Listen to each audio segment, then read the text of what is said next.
Matius pasal 3. Yohanes Pembaptis.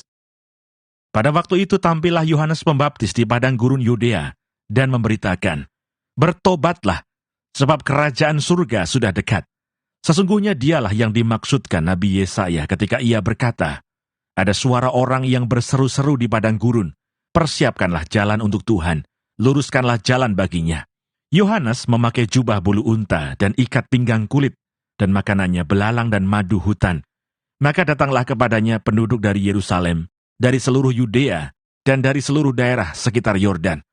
Lalu sambil mengaku dosanya mereka dibaptis oleh Yohanes di sungai Yordan. Tetapi waktu ia melihat banyak orang Farisi dan orang Saduki datang untuk dibaptis, berkatalah ia kepada mereka, "Hai kamu keturunan ular beludak, siapakah yang mengatakan kepada kamu bahwa kamu dapat melarikan diri dari murka yang akan datang? Jadi hasilkanlah buah yang sesuai dengan pertobatan. Dan janganlah mengira bahwa kamu dapat berkata dalam hatimu, 'Abraham adalah bapa kami,' karena aku berkata kepadamu, Allah dapat menjadikan anak-anak bagi Abraham dari batu-batu ini. Kapak sudah tersedia pada akar pohon, dan setiap pohon yang tidak menghasilkan buah yang baik pasti ditebang dan dibuang ke dalam api. Aku membaptis kamu dengan air sebagai tanda pertobatan, tetapi ia yang datang kemudian daripadaku lebih berkuasa daripadaku, dan aku tidak layak melepaskan kasutnya. Ia akan membaptiskan kamu dengan Roh Kudus dan dengan api. Alat penampi sudah di tangannya.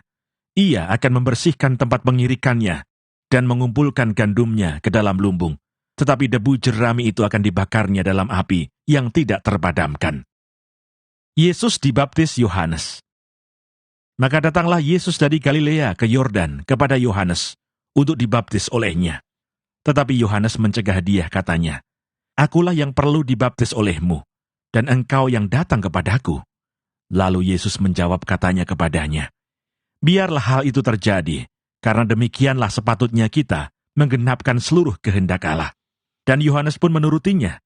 Sesudah dibaptis, Yesus segera keluar dari air, dan pada waktu itu juga langit terbuka, dan ia melihat Roh Allah seperti burung merpati turun ke atasnya. Lalu terdengarlah suara dari surga yang mengatakan, "Inilah anakku yang kukasihi, kepadanyalah aku berkenan."